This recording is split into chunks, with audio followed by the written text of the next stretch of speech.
ngasi akoina Rudra Women Empowerment Society aina puthui sigi maram je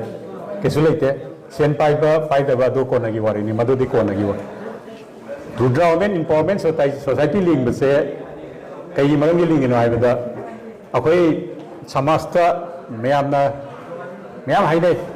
akoi thabak thoram thau khodimakta mai patte akoi meitem sana to base oide kokan de na ko do ngasi aina Rudra Women Empowerment Society se na mamang tamaga Rudra Enterprise Skill Development Training Center and all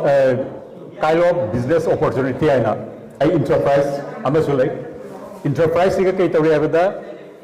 hojikanda akoi ge satra satri khang ge imung manugi family singna any business thabak tamningba beautician cutting designer computer center adage atop atop masa masana pamjaba mana tamningba leregaso akoida contact tawba jani tamba jagani ase akoigi society da maitai gi society mayam amalai atop organization se mayam su lai mayam sigi ga aiga khara manade kaigina di ai mayam sena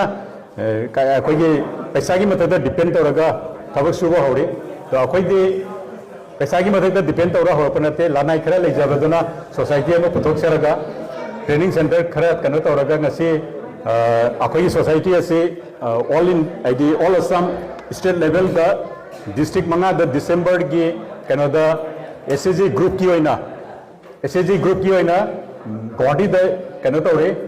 matamduga akoigi product home care product nipan ga akoina launch tawri nipan duga launch tawbada akoi home care product se district manga da akoi Silchar district block level na first awelai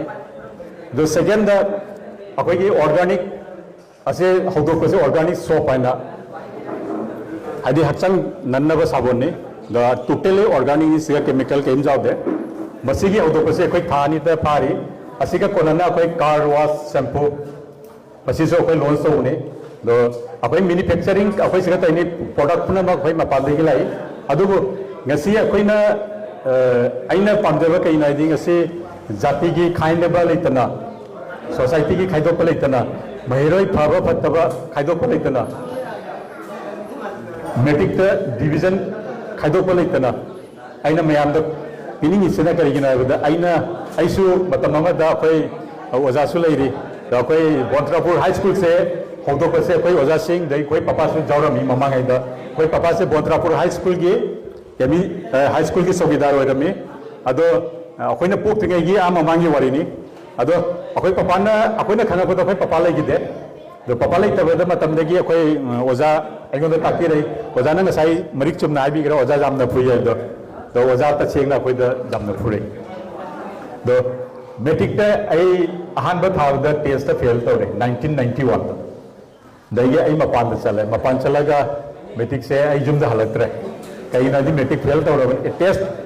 ahan ba test awadi fail tawre next sare adusu fail tawre de matunda ai jumda lakre ai mapanda leirega ai mina zai metric thaba se phayaina ai kanoda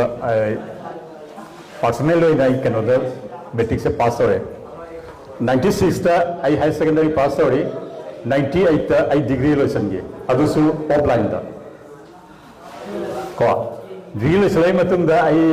company mem job torame ai ahan badan nepco da lerame koi nepco da contextual da lerami sahi tarai nipan hok lerami madagi thabak to mong cha da baking lai tabadagi ai personally business ho ge na ai business ho ni business ai chumaina ho jo horakte ai gi hope ti sahi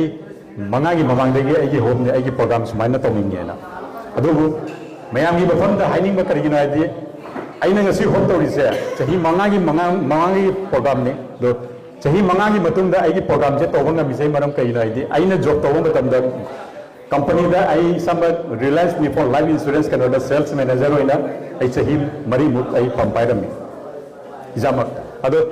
organization atopa company gi magi degi aina sigi program je toge na khalubda moina permission pini NOC loni adu tawni ada tawni na haibdegi ai program chahi ahum cancel to ga lege ba do inona Rudra Women Empowerment Society segi hodingi mamanda Rudra Enterprise se ai mamangi sahi 2024 1st April da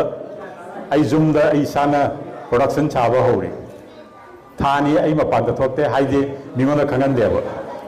thani mingon da khangan de kai na nang tawi tabak to oi ro yana ado thani matung da mi se mathang mathang ai society mem akoi gi SSG group dai mapan gi keno sing se una nai wari sanare ado moi de plus point ama keno dum phangi de mamang ai de so to company mem laktana moi mangala basu jawra me ado di company singi wari do leader ge ado masigi horoko matumda aina kale ai isai tumtagi sel tan besidi kana dena adu matumda